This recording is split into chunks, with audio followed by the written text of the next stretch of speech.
Et tout de suite, Face à nous, le grand rendez-vous politique de Public Sénat, animé par Michel Grossior.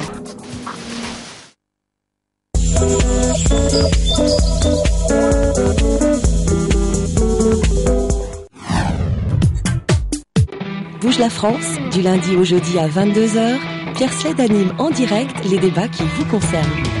Bonsoir à tous, je suis en train de lire le programme de Bouge la France ce soir, c'est très complet. Là aussi quand même les choses ont beaucoup changé. C'est pas un lobby là, c'est un très grand lieu de recherche. Donc je vous donne à peu près la tendance avant de rentrer dans le détail. Le statut de la fonction publique française est une espèce vraiment de dinosaure. Écoutez, nous ne sommes pas favorables à la politique de la chaise vide. Bouge la France, c'est votre émission de débat en direct avec Pierre Sled. Faut nous mettre en appétit, c'est énorme tâche.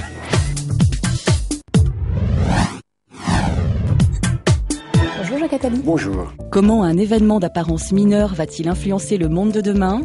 Chaque semaine, Jacques Attali revient sur une actualité souvent passée inaperçue.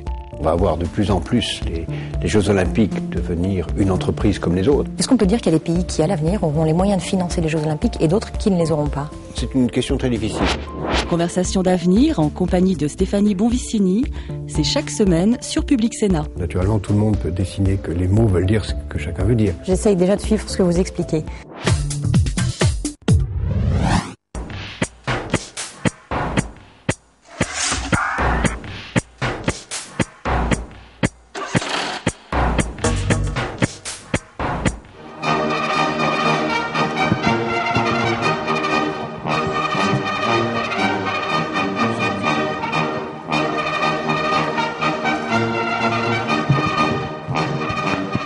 Bachar el-Assad, invité à la tribune officielle lors du défilé du 14 juillet. L'initiative de Nicolas Sarkozy met fin à 4 années de relations diplomatiques tendues. Très critiquée, cette visite marque un tournant pour la Syrie comme pour la France.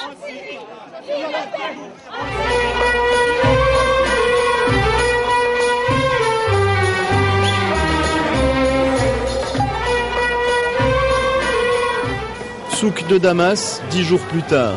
Jacques Montluçon parcourt la Syrie depuis près de 30 ans.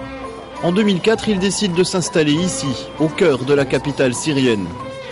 Comme lui, ils sont près de 3000 Français dans un pays à la réputation sulfureuse. On rigole quand on voit les fantasmes transmis par les journaux français. Ça, c'est déjà quelque chose. Mais enfin, on rit un peu jaune parce que c'est un peu dommage. Tout le monde trouvait que c'était tellement regrettable, tellement une suite de malentendus.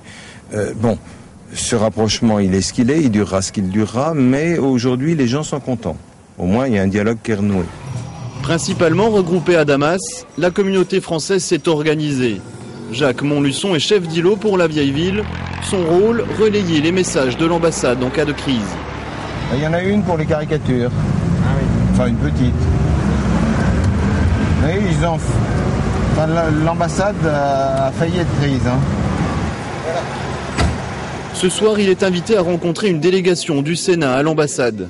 Ce groupe de parlementaires français, présidé par Philippe Marini, a une semaine pour faire le point sur les relations franco-syriennes et prolonger le sommet de Paris. Depuis cette visite de Bachar el-Assad, la France fait la une des journaux. Longtemps isolée, la Syrie se retrouve au centre de l'échiquier du Proche-Orient, la clé possible pour l'équilibre de toute une région. Enfin, on accepte de regarder la Syrie comme un enjeu qui se suffit à lui-même. Alors que trop longtemps, et en tout cas ces dernières années, on a vu la Syrie comme un dérivé du Liban.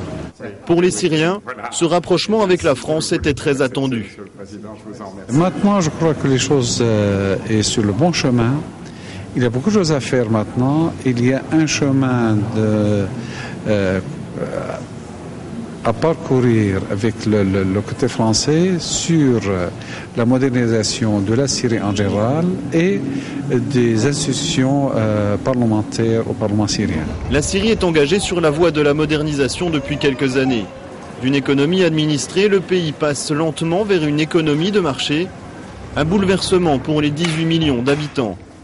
Ici, la croissance a atteint les 7% en 2007, mais à l'image de cette distribution de pain, le quotidien des Syriens reste difficile. Je vois les gens, ils passent dans la rue, ils regardent, ils ont envie d'acheter, mais les prix sont chers.